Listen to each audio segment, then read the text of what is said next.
Who's going to buy and sell homes with you? Very anxious happens for sale.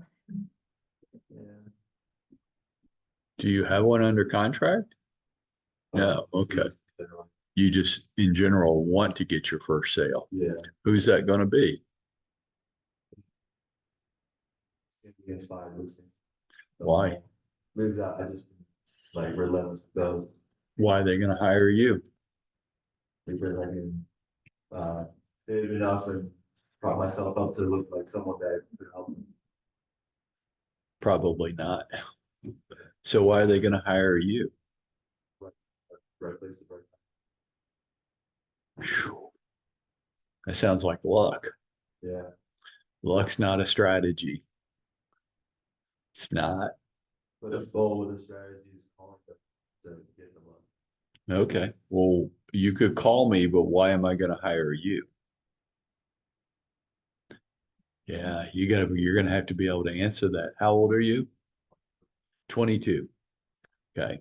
So I'm going to tell you the truth. I'm not trying to discourage you, but you need to know the truth so you can adjust to it. Is that fair?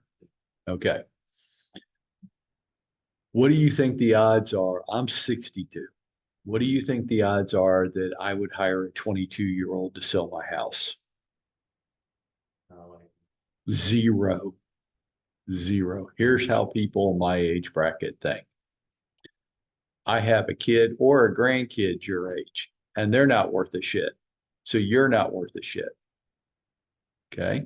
Now, don't don't feel bad because my parents thought that way about me when I was your age too. And your mom, they thought about her when she was your age too. But you have a problem, and you could say, well, that shouldn't matter. Well, here's your problem. And you don't have to like this, it's just true. My generation has all the money. Your generation has no money, and you're not going to have any money for at least another decade. Sorry, but that's what being in your 20s is. Being in your 20s is work your ass off and don't have any money. You're not supposed to like it, but it's true. Nobody has any money in their 20s. Nobody. You're supposed to be broke. This is when you learn how to live broke. And then when you get older, you go, well, I've been broke. I don't want to go back there, but I know how to do it. Okay. Why? Because we were all 22 at one point. And did you have any money when you were 22? No, nobody has it. I mean, Lucky Sperm Club, but nobody else has any money when they're 22. But what you're supposed to be doing is building something right now. You're supposed to be working your ass off. So I want you to tell me something and don't bullshit me because I'll smell it. How many hours a day would you say you work? How many hours a week would you say you work on your real estate business?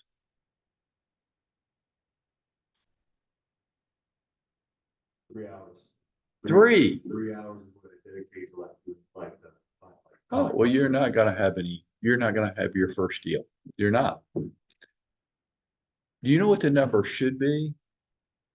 Okay, so I'm going to tell you this. When Jane and I got married, I think I was 32. And I got into the business when I was 25. So you got me beat. I had never taken 2 consecutive days off in a row. Never.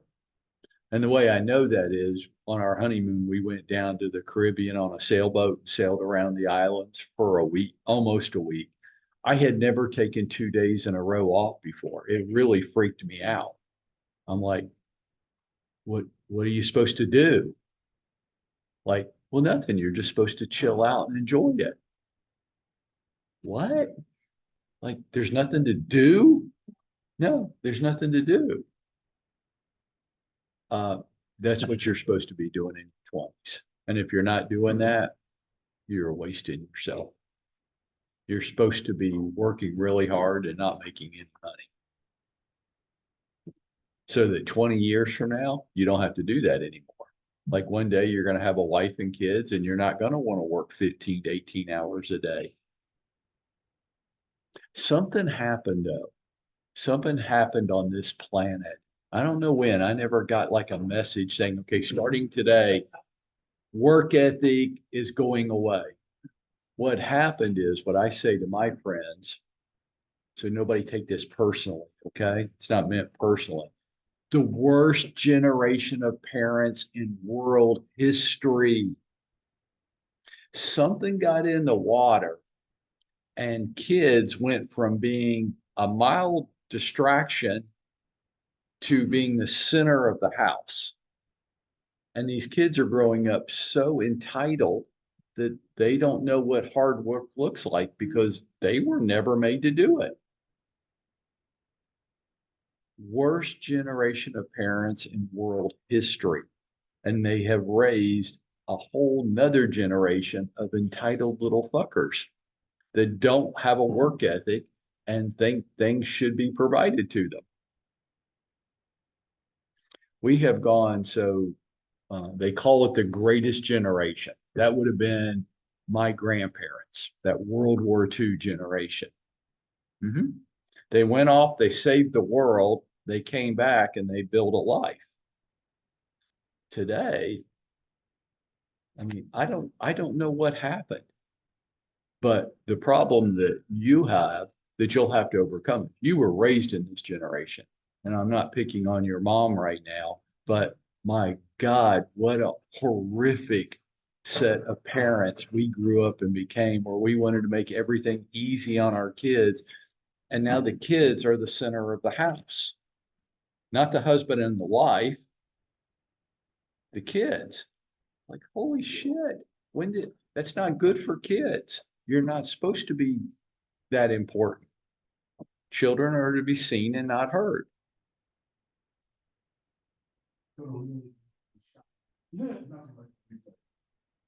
I'm sorry? You go to a little league game, Oh, right. they have two bases, everybody bats every inning, and nobody wins. Because we don't want anybody to get their feelings hurt. Everybody's got to be a winner. Everybody's got to feel good about themselves. I mean, so here's the practical implication of this old man rant, okay? I'm not picking on you, but then you started it. These kids grow up, well, physically, they become adults, but there's actually a term for it. It's called delayed adolescence. You're 22? Not really.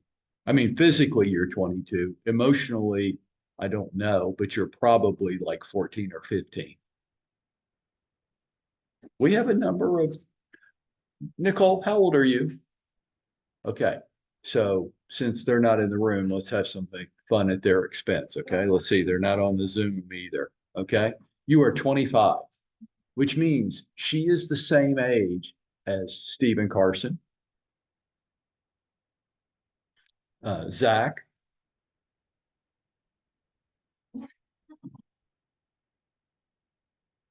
So you and Stephen hooking up this weekend? Do they seem the same age to you? Oh, Stephen's like 26 going on 17, emotionally still in high school.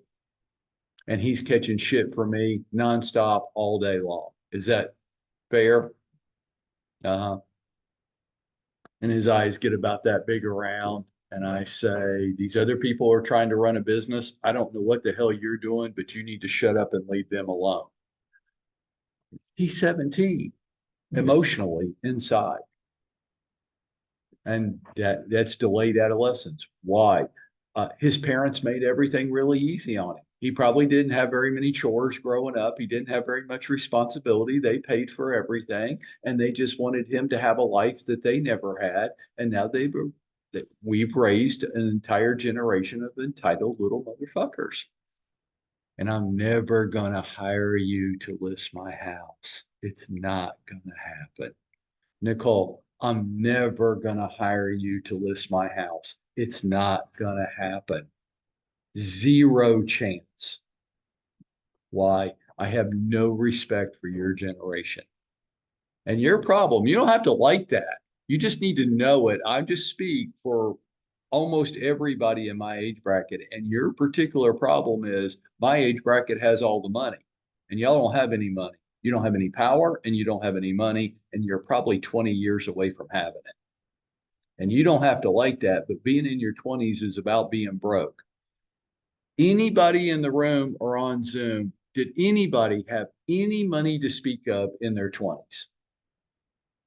Can you think back to your 20s? Can anybody say, you know, I was doing pretty good in my 20s. I like had a jingle in my pocket. I had some money to spend. Anybody on the Zoom? Letitia, you have any money when you were in your 20s? No?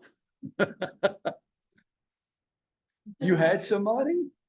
How'd you get the money? Working on, but I have 2 jobs. You worked 2 jobs in your 20s? How old are you now? 39. Yeah. Okay. See, you're like you got caught between. Yeah. If you were 29 right now, you would think it was a horrific burden to work 1 job. You would. Like, I shouldn't have to do this. Where's mommy and daddy? I need daddy's credit card. No. Did your parents buy you a car when you, No. your parents didn't buy you? Who in the room's parents bought them a car?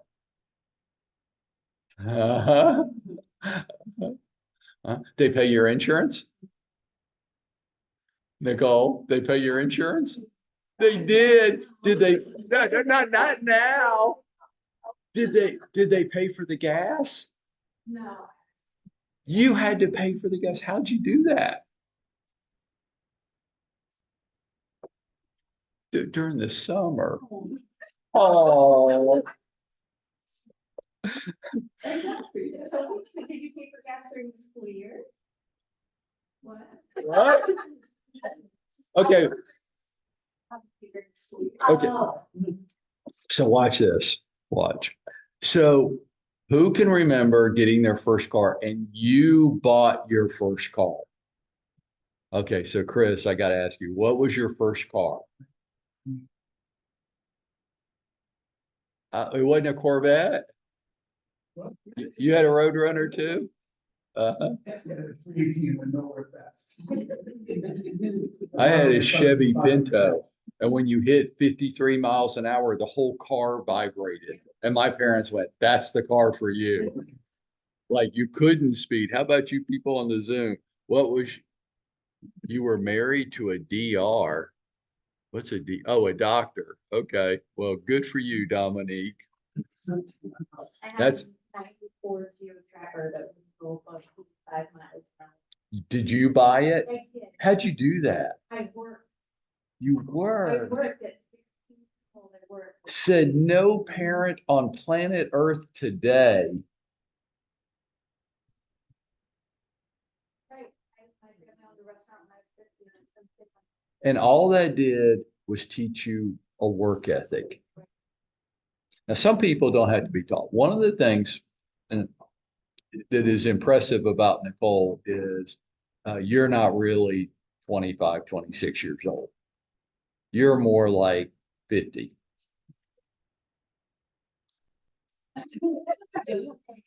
What they call them like old souls, right? What time do you go to bed at night? See, how many 25-year-olds on the planet go to, what time do you go to bed at night? 11? Okay. I'm teasing you today because it's so much fun. And your mom loves it when I do this. You go to bed when everybody else in your age bracket is just getting ready to go out. You're weird. Remember back in the day when you used to get ready to go out all the time at like 10, 11 o'clock at night, Right? and now they're in pajamas by 7:30. The only difference with our age group, we would go out and do that until 3 o'clock in the Yeah. morning, sleep for 2 hours and go to work. Yeah, I did all the college, yeah. I was doing it all through my 20s. We got everybody to chirp in on today. We found a subject everybody wants to get in on today. There we go. It's good. It's good. Um, you know, when I started this company in 2015, everybody I knew told me not to do it. I didn't get a single piece of advice that said, that's a good idea for you. No, all of my friends, everybody that I knew well said, you can't do that. And I'll tell you what, and now I sat at home with a very tall glass of wine last night and go, why the hell did I not listen to them? Yesterday, I had to fire an agent. And not only did I have to fire the agent, I had to tell, for the first time ever, I had to tell Jay, go get your gun out of the gun safe and put it in your pocket. That's how mentally unstable this agent was. Yes. I listened to 20 minutes of crazy. And I said, honey, here's what I want you to do. I want you to leave here and I want you to go check yourself into a mental hospital now. And you can't ever come back here again. That's how mentally unstable the person was. That's why they told me not to do this, because y'all crazy. The lack of work ethic in this industry is appalling to me. It's appalling. I don't think it's just this industry. I think it's across our culture now. Something happened. I don't know when, and I don't understand why, but Americans used to be known for their work ethic. My grandfather would have called a guy that didn't have a strong work ethic a bum. A bum was a term. And I can remember that being the worst thing that anybody could call you would be a bum. And a bum was a man that didn't take care of his family. And now it's a society of people that are trying to shortcut everything, trying to get away with the least they could do, trying to work as little as they can work and put as little effort into anything as they can put into it, but still claim credit for doing it. And my grandfather would have called most of our society a bum. But I'm going to tell you all this. I don't know if this is what you wanted to talk about today. If it's not, we can change the subject. Where does happiness come from? Where do you think happiness comes from? When you feel happy, why? What causes it? I want the people on the Zoom to weigh in on this too. If you're driving, unmute, chirp in. Where does happiness come from? Either you are happy with yourself or you are not. Well, why would you be happy with yourself? Your spiritual condition? Your what? Accomplish your goals? Okay. Anybody else? Sense of community. Sense of community? Okay, good.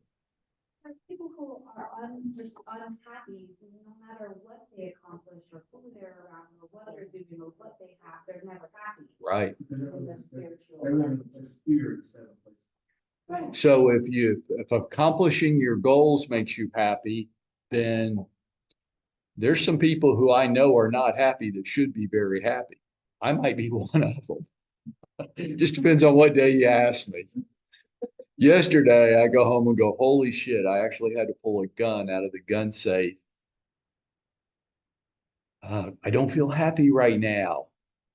Where's my happy spot? I can't find it. When you feel happy in your life, why do you feel happy? Choose. Where you choose to? Okay. So I'm gonna offer you, come on, Zoomers. When my life brings value in some ways, when I spend time in prayer and serving others. Okay, that's good. That's good. You, yourself. Okay, I'm gonna give you an opinion. This is not a fact. It's an opinion. It's what I've learned over time. I think happiness comes from being proud of yourself. And I think being proud of yourself stems from giving maximum effort, more than anybody could ever ask of you.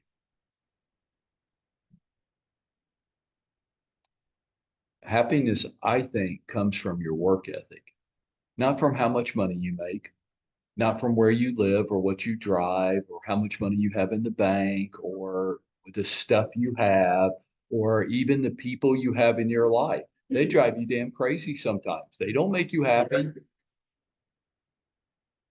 Happiness comes from being proud of yourself. And that comes from making maximum effort. I tried hard. Did you get the results? I didn't, but I tried really hard. There's a feeling that I'm working for every week. What I want is I want to go home Friday night and I want to be dog tired. And I want to pour a really strong drink and sit on my back deck and just stare at the trees. And Jane comes out last Friday night and she goes, "You look tired." And I'm like, "I am." But inside me, I was going, "But it feels good." Like I'm proud of myself. And being proud of yourself gives you a strut. It gives you confidence. When you bump into people, it could be anybody. It could be me. It could be somebody else. And you think that person's very confident. Yeah, they're proud of themselves. They're giving maximum effort in their life. They're not trying to cut corners. They're not trying to get away with the least they can do. They're trying to do the most they could do. They walk around saying things like, "And what else could I do?" Well, you're already well, I can do more. And I think back to like my grandfather and like the fear of ever being called a bum. Men work hard. That's what a man does. A man works hard, gives maximum effort, takes care of his family. And if you don't do any of those things, you're a bum. And I grew up with this big fear of ever being called a bum. But I think it's where happiness comes from. I'm pretty damn sure it's where confidence comes from and your strut, your attitude. I heard this saying one time, it's written down on my desk. I absolutely believe it. I want to be the hardest working man in any room I'm in. I might not be able to be the smartest. I might not be the best looking. I might not be the most charming. I might not have the most education. All these things can be true and probably are true. I can be the hardest working man in any room I walk into. And that's what I would tell everybody to do. Not so that you sell more houses and make more money, so that you're proud of yourself. And for those of you that are parents, I don't have kids, so this makes me an expert. Okay. If you need parenting advice, just go ask somebody that doesn't have kids. They're experts on raising children. But even I can observe this. You are teaching your children how to be an adult in this world every single day, not by what you say to them, by what you do. And they're going to grow up to be you. And my question is that good news or bad news? Do you want your kids to grow up to be you? Okay. Some people don't want their kids, I don't know if it's most people, they want their kids to be a better version of them. They won't be. You're teaching them right now, today, what it looks like to be an adult on this planet. You're modeling a work ethic to them. Is that good news or bad news? I can sit around and I will with my wife, not with y'all, but like my mom had me when she was 15. Think about that. What were you doing when you were 15? Nicole, what were you doing when you were 15? Raising a child? So I can talk about all the deficiencies she had as a parent when I was growing up, and there were quite a bit. But I learned a work ethic from her. My mom, I never remember a time growing up when my mom didn't have 2 or 3 jobs. She wasn't at a lot of soccer games. She wasn't at a lot of school. She didn't go to PTA meetings. She was paying the bills. And what I learned from her was a work ethic. And what breaks my heart today, people aren't learning a work ethic. And I don't know how you're going to be happy on this planet until you're proud of yourself. And cutting corners and trying to get away with the least you can do does not make you proud of yourself. I went 4 years of college and never studied for a test a single time. Uh-huh. It's not good work. It's not. And here's why I tell you that. That was probably the unhappiest time in my life. I got by with C's, barely, because I'd go to class. And I thought that was some major accomplishment. But I wasn't proud of myself. I was cutting corners. I was doing the least I had to do to get by. And I had a drinking problem. I had a girl problem. I was unhappy. I was a very unhappy person. I can look back on it now and go, wow, that's a sad time. Yeah, I wasn't very proud of myself. I wasn't trying hard. I was trying to get away with the least I could do. Everybody I knew in 2015 said, don't do that. Why? I can do that. You can do it. It'll drive you crazy. Why? They're not you. They won't try that hard. They won't work that hard. They won't apply themselves. I say this to Mark Spain. I can put you out of business. And he thinks that's funny. And I go, you know, I could. He goes, Mike, you can't put me out of business. I'm like, actually, I can. He goes, okay. How you going to put me out of business? I'm going to get real estate agents to do their job. And you know what he says? No, you're not. You're not going to get them to work. That's why he gets away with an 82-18 split that's about to go to 92-8. Why? Well, what's he put on his billboard, his recruiting billboards? Have you seen it? What's it say? Huh? I set your appointments for you. And he goes, that's what they want. That's what you want. You're indoor cats. You want me to do all the work. I set the appointment. You go on the appointment. You feel like some superhero because you went out and unlocked a door and I'll take all the money. And I go, yeah, but if I can get people to do their jobs, nobody, see if you agree with me. If you don't, raise your hand up because I want to hear it. Nobody is calling a guy on a billboard that they don't know if they know you. Tracy, people that know you are aware of you, familiar with you, and they need to sell their house and they're calling some guy on a billboard they've never met. It's not going to happen. He gets away with it because we don't do our job.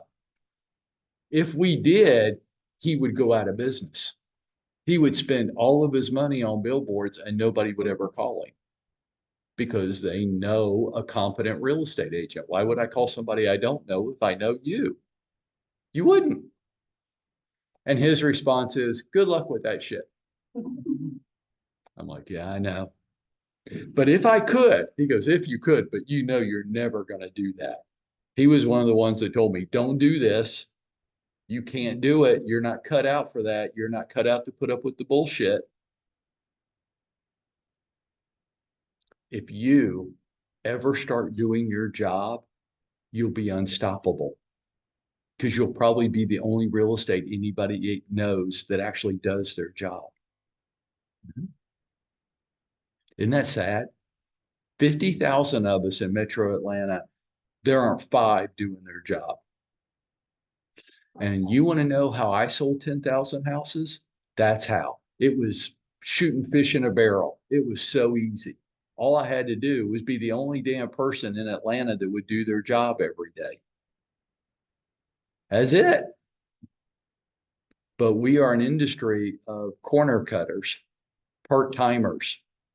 This place is a ghost town by 3 o'clock in the afternoon. Everybody's out showing houses. I wish you wouldn't. I wish you wouldn't shortcut yourself like that. Because not for how much money you make. I mean, you would make more money, but not for that. So that you would be proud of yourself for the maximum effort. And the maximum effort is what's going to make you happy. It's going to be found in your sweat. That's where happiness is found. And everybody's chasing it all these different ways. Okay, but I mean, I can be wrong about this, or it could only apply to me, but I think the more effort you give, the more proud of yourself you get, and then you get confident and strong. Mhm. If I could say anything to a 22-year-old, especially a 22-year-old guy, I'd like, don't care how much money you make. Don't, because you're probably not going to make any substantial money for the next decade. I'm sorry. And I don't mean that to be demotivating to you, but you can still be really happy. You can still be the hardest working person in any room you walk into. And if you were to be that, you would get a strut, and you would stand up taller, you would smile wider, you would look people directly in the eye. You'd be very proud of yourself. And then when you had that confidence, people would feel drawn to you, though they wouldn't necessarily know why. And that's true for everybody. Just be the hardest working person in any room you walk into. And then you're teaching your kids maybe the most valuable thing at all. This is how an adult behaves on this planet. It's not that I don't want you to take time off. It's not that I don't want you to enjoy your life. It's not that I don't want you to be successful. I want you to be happy. And I don't think you're happy by the car you drive or the time off you take. Well, everybody got quiet now. You were all chirpy before. All right. What's up? That's my rant. Sorry. What's on your mind? Problems, concerns, issues. Come on, Zoomers, chirp in. None? No problems? Everything's just hunky-dory. Who's going to buy it? Okay. No, it's not. It's not a, well, I guess it could be a problem. So I'll tell you, it's just what I experienced this last week. So a girlfriend of mine's called, said she had a friend that was looking for a commercial real estate. So I called Dwayne, set me over. Uh-huh. And so he was not available on that Thursday. And he wasn't available on Friday. So he was like, just send him an email and he'll reach out first thing Monday. Uh-huh. So I reached out to her to let her know. So I sent it on Thursday. Hey, he won't be available until da da da da. Uh-huh. Is that okay? I didn't hear from her. So I called her on Monday and I'm like, hey, did you get my message? And she's like, oh, well, the friend went with somebody else because he decided to list it. So it's a house, but it's on 73 acres, which they were gonna do a veterans facility on, which is why they needed commercial. Uh-huh. But then when he decided to list it, and I'm like, and she goes, they went with somebody else, and I'm like, why didn't you call me? She was like, oh, it was a celebrity real estate agent or something like that, and they figured they would get sold faster. I was like, okay, well, I'm happy y'all got somebody. I said, but I'm sad. And she goes, why? I said, well, because that would have been my commission. She goes, oh, well, I can connect you with the real estate agent. I said, it doesn't work that way. It does not work that way. So I felt really sad that she didn't realize and gave this 73-acre sale listing to somebody else. And so now I don't know.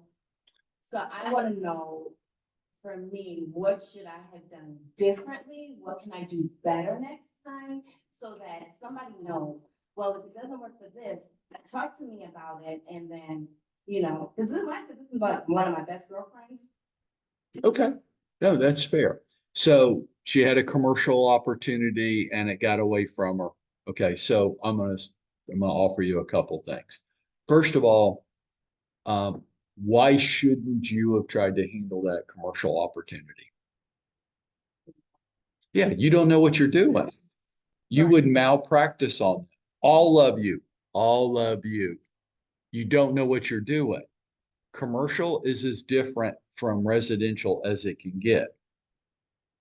It is. If you think you know what you're doing, yeah, I know you do, then show me your credentials. What qualifies you to do that? And get me to agree with you. And then I'll agree with you. I try not to argue with truth. But if you're just arrogant and you think that you're just good at everything, even though you're not qualified, then you and I are going to disagree. Because what's in the best interest of that customer? Not your best interest. What's in the best interest of the customer? Have you ever had a commercial agent that wants to show one of your listings? Anybody? Oh, this is a real treat. You know what they don't have? Yeah, they don't have lockbox access and they don't have access to our MLS system. So what do they want you to do? Basically do their job for them. Because even though you can make an argument that commercial is much more complex than residential, and I would agree with that. They don't have the tools and the access needed in order to do their job. They just want to make the commission. And I find that despicable. I thought it was about the customer. And they're not equipped. Your real estate license gives you the right to do it. It doesn't give you the ability. Yes, you want to refer your commercial. We have a referral partner, Brian. I think you were referred over to Brian, and Brian wasn't available immediately. Okay, so here's my question to you. Why did you wait until Monday to follow up with the customer? You're right. I followed Go up ahead, with search her for a on good line of Thursday. bullshit to feed me. Again, until Monday. How come? I don't, well, my brother had a first name, I have a whole bunch of stuff. You don't have time for it. You don't have time for a 60-second phone call because it's your enemy. Because you didn't care enough. I want you to start talking to yourself like that. I didn't care enough to contact her until Monday to make sure she was taken care of. I just dumped her over onto Brian. And then Monday it popped into my mind. I go, oh, I'll give her a call and see how that's going. So I make sure I get my referral fee. Start talking honestly to yourself. You didn't give a shit enough. Okay, so then you're not a victim. You didn't care and you got what people that don't care get. Not much. You didn't care enough about the customer to make sure the customer was being handled. Well, Brian this and Brian that. Yeah, I get it. Well, what about you? No, you don't. No. And he just lost me. Okay. You didn't lose anything. What did you lose? No. How can you lose something you never had? Are you a commercial specialist? You should tell your people that. My next door neighbor's a heart surgeon. I tear my ankle up. He takes me to the hospital. He won't even look at it. I'm like, you're a doctor. You went to medical school. I don't do ankles. That's what professionals do. I wouldn't touch it. I wouldn't touch land. I wouldn't touch commercial. I wouldn't touch rentals. I don't know enough about them. When we did this space, I hired a commercial specialist. I got 30 some years in this business. There's lots of things I don't know about this. And every day, practically, I'm glad I did. You want the most recent example? The AC units go out. So I call Joe, who's my commercial guy, and I say, Joe, like I'm stuck. This is my cost. You know, that's a $50,000 cost. He goes, I'm like, I'm not. He goes, no, we put it into your lease. You're only responsible up to $500. I covered you on that. I'm like, oh. You know what the difference between 500 and 50,000 is? It's a real attitude difference.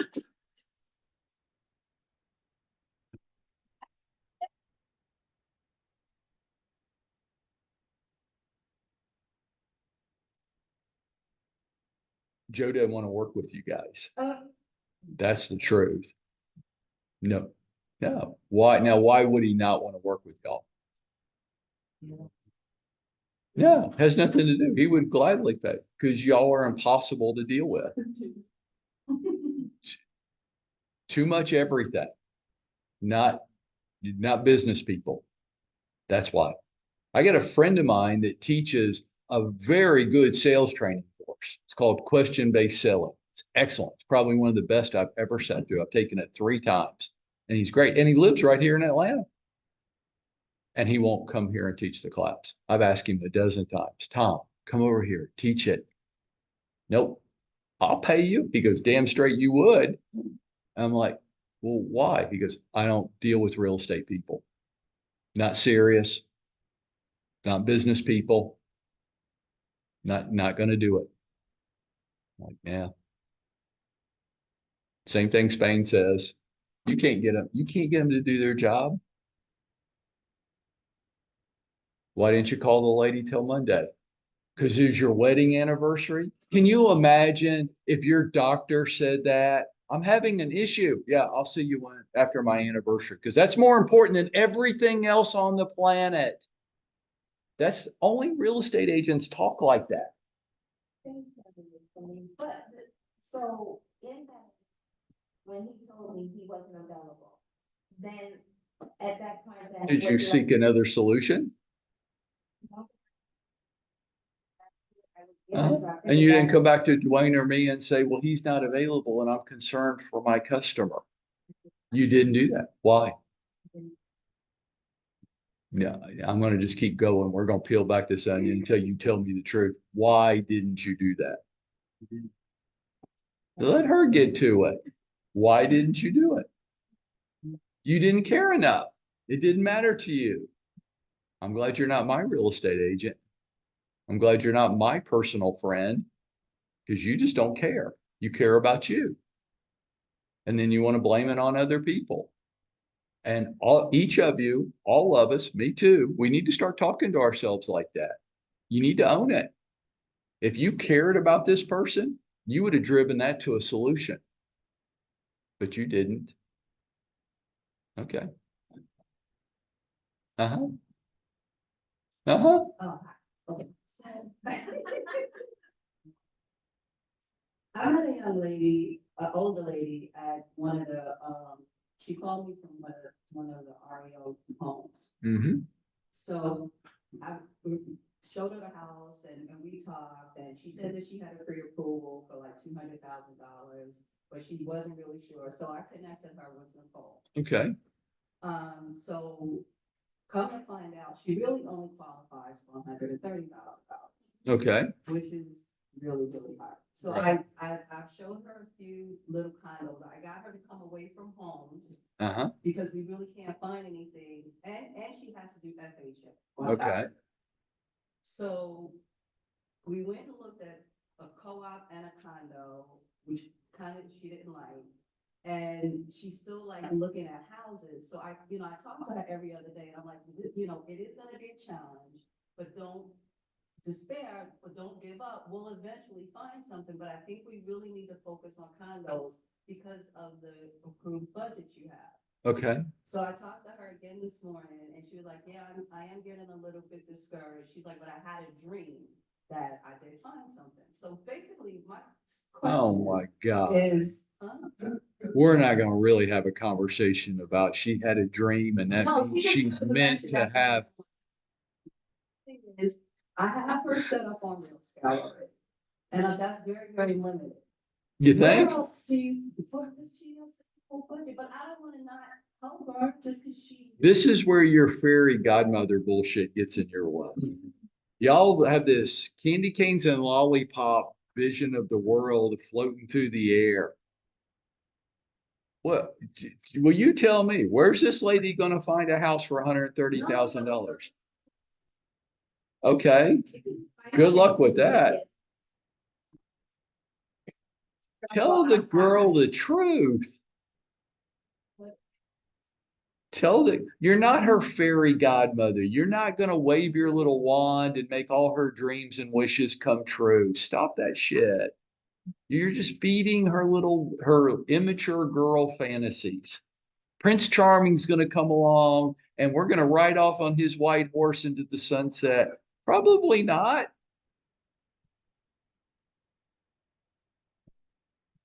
So I shouldn't try to listen to her. You should tell her the truth. I did, I mean, we have had the conversation that her budget is really, really small. Okay. So what do you want to do? Well, I had a dream that I did find a house. Well, that's nice. That's nice. I had a dream last night too. You want to talk about my dream? No.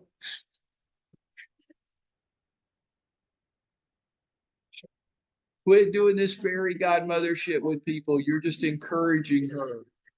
Tell the woman the truth and let her decide what she wants. Well, she might decide that she's discouraged and doesn't want to buy anything. Okay. Next. Okay. I just offered you the most empowering word I can offer you. What is it? Next. Next. Next. I know. When you step on this fairy godmother bullshit, you don't want to go next. The whole It's reason why I not? did- And the fairy godmother, that happened because of the client years later. Okay. But for me, I didn't like the experience that I had, and I wanted to make a difference. That's why I became a real estate agent. So maybe I'm off in my thinking. Well, no, you can help people. I mean, this is the great thing about what we do. It's why I love it. Now look, we get to help people with something as big as the largest investment they're probably ever going to make in their life. And as personal as their home where they raise their families. Who else gets to say that? I can't think of anybody. Drake sells insurance. He doesn't get to say that. Nobody else gets to say that. We get to help them with one of the biggest decisions they'll ever make and the most personal. Okay. But it doesn't mean I can make your fairy tales come true. You qualify for 130. Here's your options for 130. If you go to Macon, you'll have more options. I don't want to go to Macon. Okay, well then here's your options. What do you want to do? Well, I had a dream that I was in a house. Oh, Well, you did. Okay, but no, that's just an example of the bullshit people push out. I don't, I'm glad you had a dream, honey. And maybe 20 years from now, that'll come true. But right now, for the foreseeable future, this is what's available to you. What would you like to do? Well, I'll just keep renting. Really? Because that's better than owning your own home. Because just like I said to you guys yesterday, a year from now, you're going to be saying the same thing. So, Nicole, if you had bought your home that you just bought, if you had bought it a year ago instead of a week or two ago, how much money did it cost you by waiting a year? Watch, we're gonna make her sick to her stomach. She's gonna lose it. Watch out, Shreen. She's gonna barf right on your shoes.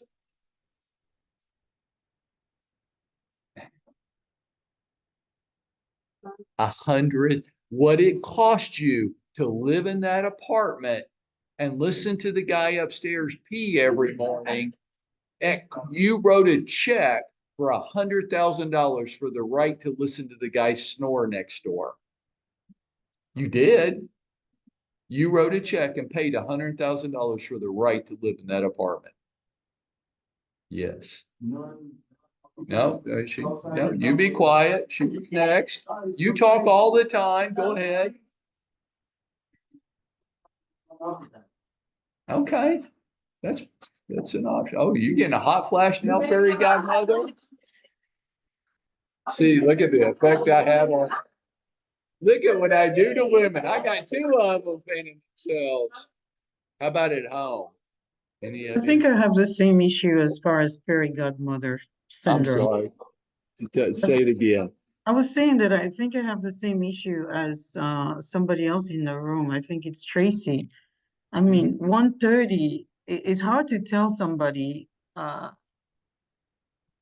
you cannot get it. No, it's actually not. Watch. I'll pretend it's you. Hey, Marie, Well, you can't afford shit.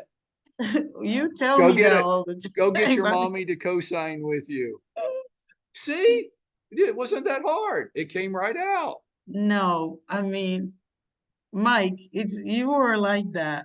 I don't like to break people's hearts. Okay. Oh, well, I don't call it breaking people's hearts. I call it telling them the truth. And they need, Hey, look, with you guys, what do I think my job is? I think my job is to tell you the truth, and I might be the only person in your life that's willing to say it to you, because other people, especially in your family, they kiss your ass and say fairy godmother stuff to you. Like, you can achieve, you can be anything you want to be when you grow up. No, we can't. No, we can't. Did she ever tell you that when you were growing up? You can be anything you want to be? Good. Well done. Don't go home and tell your daughter tonight, you can't be anything you want to be. Don't lie to people. Tell people the truth. If all she can afford is 130,000, I'm not saying don't help them. Show them what their options are. Well, I don't like these. Okay. I get it, but this isn't about what you want. This is, so what's better, to stay where you are or to, because this is how everybody on the, see, this is, I'm going to tag this right back to how we got started. Y'all crazy. I don't know. Nicole, did your mom and daddy help you buy your new home? You bought it. Okay. Like, that is shocking in today's world. Uh-huh.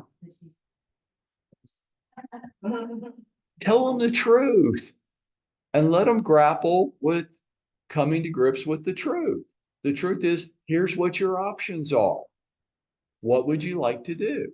Well, I had a dream that I'm going to be able to buy a house. Great. How's that going to happen? Because we have a gal in our office who's about your age, and she just bought her first home. And the sad part about it was it cost her $100,000 over 3 years to wait to buy that home. Does that make you feel a little sick? Uh-huh. I know. Truth hurts. You paid $100,000 to listen to the guy upstairs pee every morning. Just tell people the truth. I'm not a commercial expert.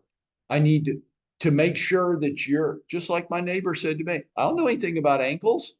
I'm like, well, you went to medical school. He goes, yeah, all I would do, Mike, is hurt you. So I'm going to take you to somebody that won't hurt you, that can help you, because it's not me. But you're a doctor. I am. And I know enough to know I don't know anything about ankles. I would hurt you if I tried. I'm not a commercial specialist. You need a commercial specialist. Let me get you with one. Oh, he's not available. Do you want to wait until Monday, or do you want me to go find somebody else? Tell people the truth. And for God's sake, please, please tell yourself the truth. Come talk to me. We'll peel back that onion. We'll get to it. Well, I'm a victim. I called Monday and all these other things had already happened and you didn't give a shit. Say that to yourself and taste how that tastes. I didn't care about this person. I cared about me and my wedding anniversary and what was going on in my life. And then when I got done satisfying all my thoughts and desires, then I thought it might be nice to check in and see what's happened while I was off paying attention to myself for a couple of days. Oh, you moved forward. Yeah, that's what I get. And that's true. That's what you get. Well, Mike, what if you're on the other spectrum where you always say yes to your client, and then now you have the Well, mofo of, what do you yeah, mean you always say yes to your clients? So I always say yes to you? no, but let's No, I say, don't. Because some of you are batshit crazy. well, You're not here. You're not their fairy godmother. You're not here to make all their hopes and dreams and wishes come true by waving your wand. And I wouldn't want people to believe that I am. I'm a trusted advisor. That's what we are. Be that. You've done some financial training, right, Murray? yes. Okay. So I want you to give me some advice right now, okay? I don't really have any money. I can barely cover my bills every month, but I do want to be rich. So what should I do? Well, you need to start increasing your income. No, I want to be rich now. Well, nobody was ever rich overnight. Oh, you are willing to tell me the truth. I mean, there's facts for that one. But I've been, I've had some weird experiences in real estate where I told somebody this is not possible, and that one time All it right. became possible. So Well, you were now, wrong. exactly. Well, you're going to be wrong a lot over the course of your career. I'd get used to it. I'm wrong about 5 times a day. You're going to I be don't know how wrong. you live with that. I'm doing the best I can. I wasn't wrong on purpose. I was wrong. I want to believe that. Okay, let's finish with this. And if I've done this with you, don't say anything, okay? How do you know if you're an asshole? You know, How do you know if you're an asshole? because of people react to you. Nope. No, there's a lot of people in the room that'll suck up to you, and then when you walk away, go, she's such an asshole. There are. How do you know if you're an asshole? Well, it's an old joke, but it's actually very applicable, and it is to this conversation. How do you know if you're an asshole? Assholes never wonder. That's what makes them an asshole. They never go, I wonder if I was wrong. I wonder if I made a mistake there. I wonder if I was a little too hard on that person. I was wondering if I was inappropriate. I wonder. Assholes never wonder. That's why they're an asshole. They always think that they're right. Am I wrong? I'm wrong all the time, Marie. I'm not wrong on purpose. I'm wrong I think but I wonder. Like sometimes I'll go home and I'll go, was I wrong this morning? Did I give you too hard? Did I give you too hard of a time? Maybe I should have been a little bit more patient, kind, understanding. Maybe. And then eventually my mind goes, oh, this is a good exercise. It means you're not a total prick. Why? Because at least you wonder if you were wrong or not. I'm wrong all the time. I'm going to give you bad advice. Hang around. I'm not going to do it on purpose. I'm going to do it with a good heart and well-meaning, but I'm still wrong. And you might suffer from it. Possible. And you're going to be wrong too. No matter what it is. I mean, we all are. We're broken. It's part of being humans. You're going to make mistakes. You made a mistake. Don't do it again. Right. Own it. But see, if we don't get honest with ourselves, you will do it again because you cloak it in bullshit and we end up being the victim in the situation. So you're going to do it again. Just be honest with yourself. You probably owe this person an apology. Okay. You let them down. You failed them. They turned to you and you failed them. Okay. It just makes you a person. Don't do it again. You'll do something else wrong again, but try not to do that again. Right? That's all we can do. Marie, you gave people advice. Did you have a good heart when you did it? Did you think you were giving them bad advice? No. No. Okay. Well, sorry, but you're a people too. Do the best you can. And when you don't do the best you can, own it. Let it sit in your mouth. See how that tastes. Chew on it. Don't gloss over it and then do better. Okay? All right, let's go to work.